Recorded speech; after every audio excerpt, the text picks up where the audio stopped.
আসসালামু আলাইকুম। ফিরে এলাম আরও একটি নতুন রেসিপি নিয়ে। ভিউয়ার্স, আজ আমি আপনাদের সাথে আরেকটি রেসিপি শেয়ার করতে যাচ্ছি। আজ আমি রান্না করব রুই মাছ ভেজে ব্রকলি, আলু, বেগুন এবং টমেটো দিয়ে ঝোল রান্না করব। ভিউয়ার্স, আপনারা যারা আমার ভিডিওটি দেখছেন প্লিজ লাইক দিয়ে ভিডিওটি দেখা শুরু করবেন। আপনাদের একটি লাইক, একটি কমেন্ট, একটি শেয়ার আমাদেরকে নতুন করে ভিডিও তৈরি করতে উৎসাহিত করে। আপনারা আমার ভিডিও দেখে অনেক সুন্দর সুন্দর কমেন্ট করেন, আমি খুব আনন্দিত হই। আপনাদের কমেন্ট পড়তে আমার খুবই ভালো লাগে। আর বেশি কথা না বলে কীভাবে রেসিপিটি করলাম তা শেয়ার করতে যাচ্ছি। চুলায় একটি কড়াই বসিয়ে দিয়ে কড়াইয়ের মধ্যে থাকা পানিগুলো শুকিয়ে এলে দিয়ে দিলাম হাফ কাপ সয়াবিন তেল। তেলটি গরম হয়ে গেলে দিয়ে দিলাম 1 চিমটি জিরা।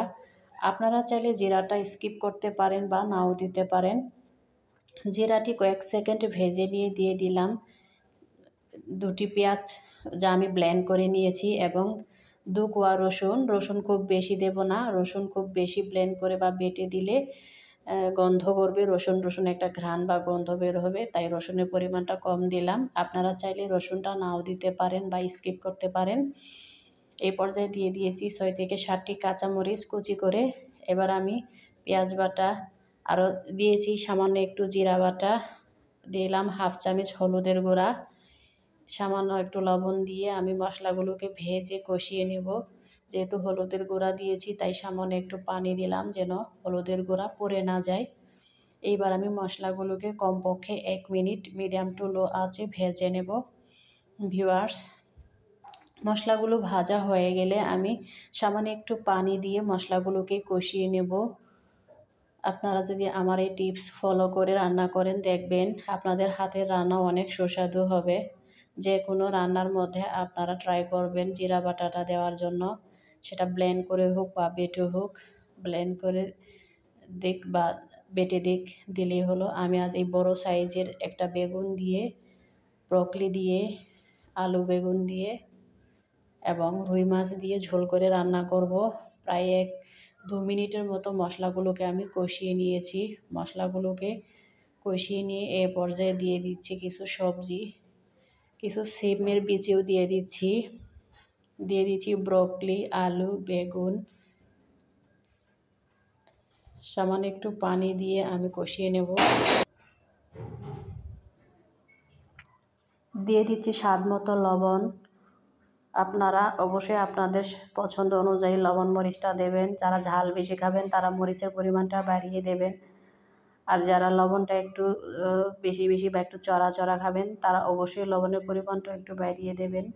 তবে যে কোনো রেসিপি রান্নার সময় শেষের দিকে যখন রেসিপিটি হয়ে যাবে ঠিক সেই দিকে আপনারা একটু দেখে নেবেন, খেয়ে দেখে নেবেন যে লবণটা ঠিক আছে কি না। কম হলে একটু বাড়িয়ে দিতে পারবেন, তবে বেশি হলে সমস্যা। বেশি হলে আপনারা ঝোলের পরিমাণটা বা একটু পানি বাড়িয়ে দেবেন। তো আমি অফ ক্যামেরায় আরও 1 গ্লাস পরিমাণ পানি দিয়ে কমপক্ষে 7 মিনিট আমি সবজিগুলোকে কষিয়ে নিয়েছি। সবজিগুলো যেহেতু প্রায় সিদ্ধ হয়ে এসেছে, এই পর্যায়ে দিয়ে দিচ্ছি একটি পাকা টমেটো কেটে দিয়ে দিলাম। পাকা টমেটোটা আমি একটু শেষের দিকে দিলাম, কেননা পাকা টমেটো খুব অল্প সময়ের মধ্যেই সিদ্ধ হয়ে যায়।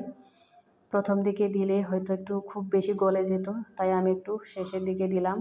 আরও 2 মিনিটের মতো আমি সবজিগুলোকে কষিয়ে নিলাম বা জাল করে নিলাম। এই পর্যায়ে আমি ভেজে রাখা রুই মাছগুলো দিয়ে দেব এবং দিয়ে দিচ্ছি সামান্য কিছু ধনিয়া পাতা কুচি। শীতকালে ধনিয়া পাতা কুচি দিয়ে সবজি দিয়ে ঝোল করে খেতে খুবই সুস্বাদু লাগে। 4টি রুই মাছের টুকরো আমি অফ ক্যামেরায় ভেজে নিয়েছিলাম। সামান্য একটু জিরা এবং রসুন বাটা দিয়ে আমি মাছগুলোকে ভেজে নিয়েছি।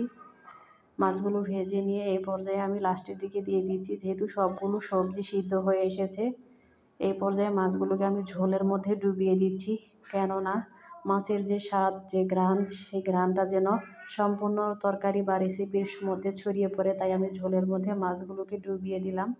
এবার আর খুব বেশি জাল করব না, মাত্র 2 মিনিট জাল করে আমি চুলাটা অফ করে দেব, কেননা মাছ দেওয়ার পর খুব বেশি জাল করলে মাছগুলো ভেঙে যাবে এবং রেসিপিটি খেতেও সুস্বাদু লাগবে না। মাছের যে একটা ঘ্রাণ, স্বাদ সেটা চলে যাবে। সেজন্য মাছ দেওয়ার পর অল্প সময় জাল করে নেবেন, খুব বেশি জাল করার প্রয়োজন নেই। তো ভিউয়ার্স, কেমন লাগলো ভিডিওটি অবশ্যই কমেন্ট করে জানাবেন।